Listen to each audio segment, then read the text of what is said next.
oui, mais ce sont nos valeurs dans ce cas-là qu'il faut interroger.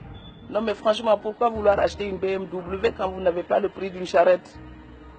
Donc il faut juste que chaque être humain soit honnête avec lui-même.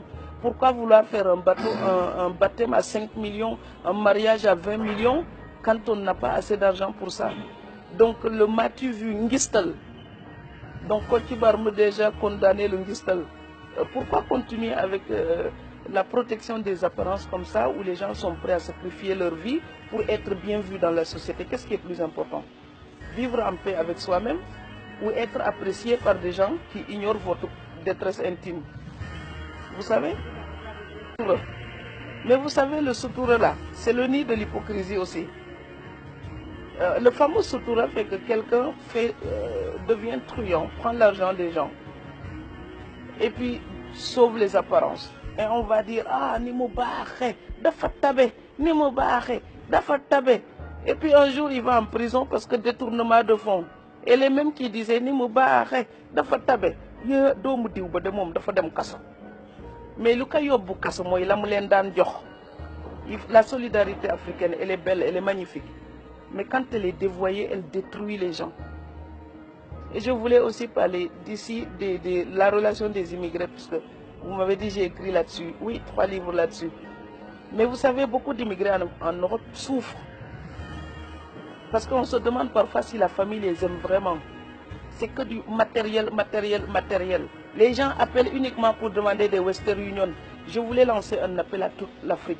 Oui, il faut appeler parfois les immigrés juste pour leur demander comment ils vont. Voilà.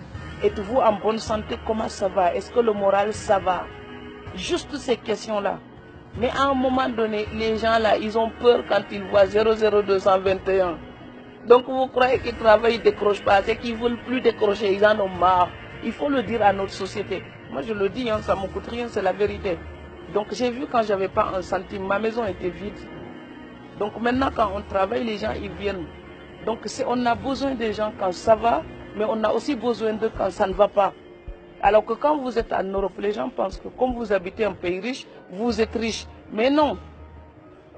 Ce n'est pas parce qu'on est à Sandaga que tout ce qui est à Sandaga vous appartient. Et il faut que nos parents immigrés aussi aient le courage de dire la vérité ici. Donc ce n'est pas la peine de s'endetter pour venir ici en vacances, faire le show et puis rentrer manger des patates pour tout l'hiver, quoi. Non, mais il faut être honnête des deux côtés. Oui, ce sont les mêmes thématiques, ce sont les mêmes questions qui me mobilisent. Mais c'est aussi mon propre pays. Donc ce que je dis, si d'autres me soutiennent, j'aimerais aussi que ce soit entendu par mes frères et sœurs d'ici. J'aimerais bien que les lycéens, par exemple, au Sénégal, puissent se dire, oh, si elle a étudié jusqu'à ce niveau-là, moi aussi je peux le faire ou je peux faire plus. Parce que l'époque s'améliore. Donc je voudrais qu'on lutte contre la désespérance. Il faut arrêter de dire que tout va mal. Parfois, souvent ici, les gens ils disent, je ne peux pas continuer les études parce que je n'ai pas les moyens. Hey, ça c'est du n'importe quoi. Franchement, même en Europe, même en Amérique, il y a des étudiants qui travaillent chez McDonald's pour payer leurs études. Donc je n'ai pas les moyens, ce n'est pas une raison d'arrêter les études. Et je pense que je suis très bien placé pour le dire. J'ai gagné mon premier salaire, j'avais 12 ans et demi, c'était à Banjul, Mbindan. Voilà, et je l'ai fait à Dakar, je l'ai fait ici, je l'ai fait à Strasbourg. Il faut que les gens déplacent la fierté. La fierté, ce n'est pas avoir les mains propres et réclamer de quoi vivre aux autres.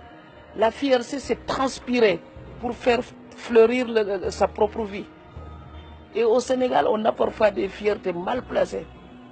Donc, je suis désolée de dire ça, ils vont peut-être m'insulter, mais je suis sénégalaise aussi et je peux le dire.